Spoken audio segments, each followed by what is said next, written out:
this is Jim Skelly, and this is the Global Conversation. It's the fifth of the mini-lectures for the current semester. There is, as usual, many things to talk about with you this week. I'm terribly sorry that I wasn't able to post this earlier. Sometimes the technology does not conspire well with one. In point of fact, what happened was that somehow the recording made my voice sound very similar to Mickey Mouse's voice.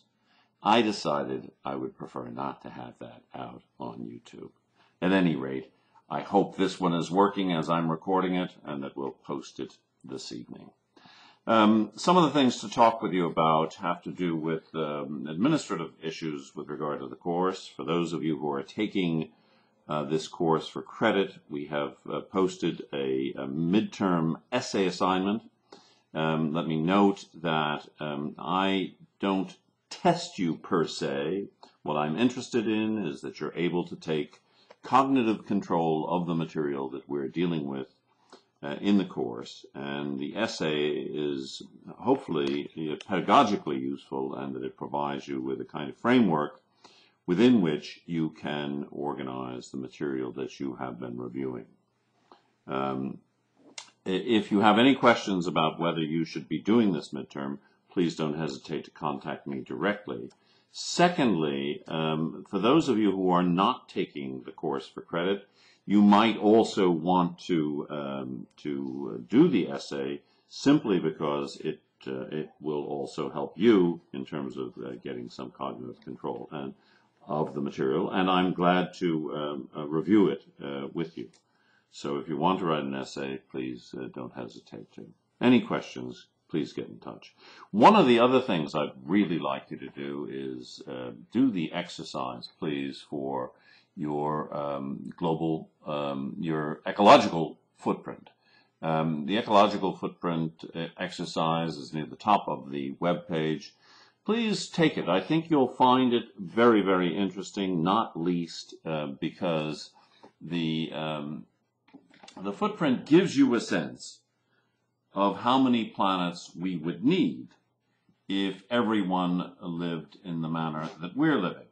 So it allows you, I think, to get a sense of how profligate some of our lifestyles are, and I think it's very, very useful to take a look at this and to compare the different footprints. There is a forum where you can post it. It's right near the top of the page, just below the midterm essay assignment. This is also the year of biodiversity. There's a great deal of news about biodiversity recently. I'm going to send you a couple of links to articles that you'll find useful. There's a movement on called Back Biodiversity 100. What they're trying to do is compile a list of 100 actions that we can take to help with the biodiversity crisis. And there are 26 of them that have been defined so far. I think you'll find this interesting. One of the issues, of course, and this comes out of the WWF report on biodiversity, and that is that our lifestyles are really plundering the tropics and other regions of the world. So you might find this particularly of interest as well. Now, it's also the time for many of us to start thinking about what we're going to actually do in the various learning circles. Some of you are going to be more proactive than others, and because of that, I would hope that you would take the lead and help to define what the Learning Circle project is about. You can talk it over with your the Learning Circle coordinator, one of the teaching assistants, and you can also talk it over with me. Send me an email if you have some ideas. Can we do this? Can we do that? What do you think of this? we're glad to help with this kind of thing.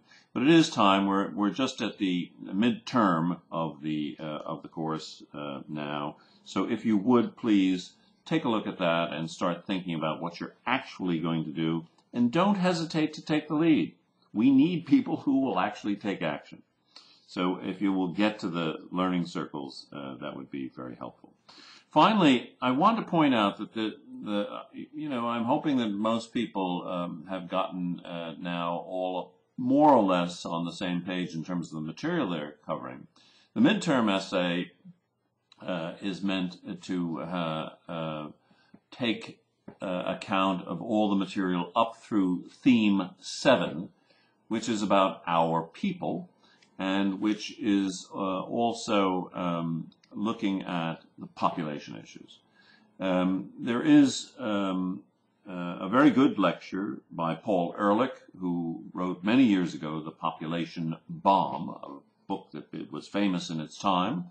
His lecture is on, looks at from the population bomb to the dominant animal. We are really dominating the planet. As I've said to some of you, there are now 3 times as many people on this planet as when I was born. We add 200,000+ people every day. In other words, if you're in Derry, which has 100,000 population, you're adding about 2 Derrys every day to the planet. So we're now at about 7 billion people. You might want to take a look at the funny little video called The Stork. It's about 3.5 minutes long. But above all, don't miss the program from Horizon, How Many People Can Live on Planet Earth. This is absolutely essential. It's in 6 parts. We have links to the various parts. Please take a look at it. And to give it greater context, as you know, my friend Bud Meehan said, we need to keep emphasizing the contextual approach, the sociological approach. And I've talked to the students today in Derry about this. You will find the article by Garrett Hardin, which is one of the key articles for this course, The Tragedy of the Commons, once again gives you that contextual approach. So I really would suggest that you take a look at that and see if that doesn't fit for you with some of the other materials we've looked at, including Annie Leonard's The Story of Stuff, some of what Jared Diamond talks about in the lecture that we posted by him, and also the C. Wright Mills piece, which we ask you to look at, the 4-page piece we ask you to look at right at the beginning of the course. That's about private troubles versus public issues. Now, the other thing I want to mention today, and this ties in with this notion, this sociological notion. One of the teaching assistants the other day, Samantha Martin, posted an article from Orion magazine that says, "Forget shorter showers. Why personal change does not equal political change." So we've been having a kind of discussion. Christine Cutting then posted another article called Individualization, Plant a Tree, Buy a Bike, Save the World, with a big question mark behind it. Essentially, what these articles are saying, and this fits with my own experience but in a different way, what these articles are talking about is that despite the fact that your personal action matters, and I'll explain why, instead we need to think structurally. And here I'd like to refer back again to this notion of thinking in terms of the overall context. Read again this short piece from C. Wright Mills's Sociological Imagination, Private Troubles versus Public Issues. As Derek Jensen says in his article, Forget Shorter Showers, he notes the Al Gore film, which I suppose many of you have seen, called An Inconvenient Truth. And although it helped to raise consciousness about global warming, all of the solutions that the film presents have to do with personal consumption. changing light bulbs, inflating tires, driving half as much, and had nothing to do with shifting power away from corporations or stopping the growth economy that is, in fact, destroying the planet. Even if every person in the United States did everything the film suggested, U.S. carbon emissions would fall by only 22%, when what's needed is about a 75% fall in carbon emissions. Jensen makes clear that we should, of course, try to live as simply as possible, not only because of its contribution to making the planet more habitable, but of course because it's educative for other people. Our lives are a communication to others, and the way we live matters in this regard. So in this sense, too, this course is modestly, very modestly important. But Jensen points out that you mustn't pretend that not buying much or not driving much or not having children is a powerful political act, or that it's deeply revolutionary. It's not, he says. Personal change doesn't equal social change. And one of the problems with the way we think about these things, as Jensen says, is that most of our culture conspires, in a way, to incorrectly assign blame to the individual, and most especially to individuals who are particularly powerless politically.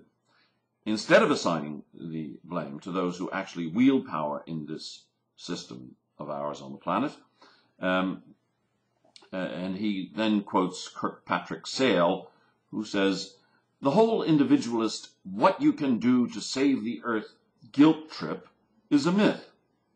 We, as individuals, are not creating the crises, and we, as individualists, cannot solve them." That's the same point that C. Wright Mills is making with regard to private troubles and public issues. The issues we face are public. The same thing is true in the same analysis holds in the Michael Maniatis article called Individualization, Plant a Tree, Buy a Bike, Save the World, ?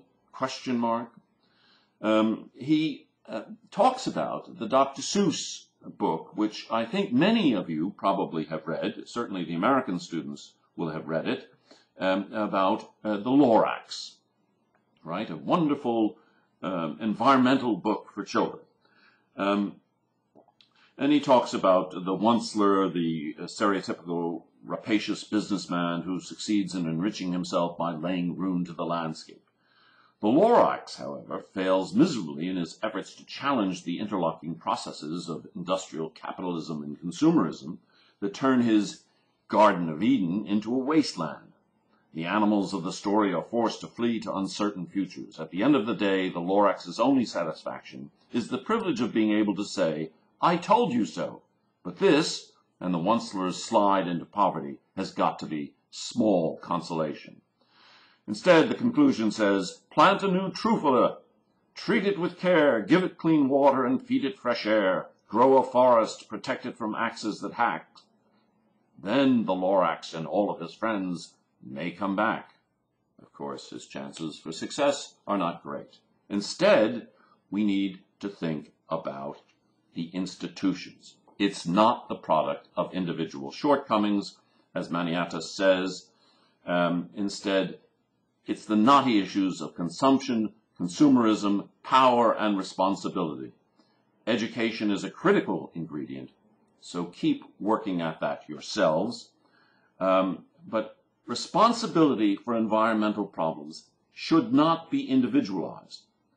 We need instead to think collectively about changing the distribution of power and influence in our societies.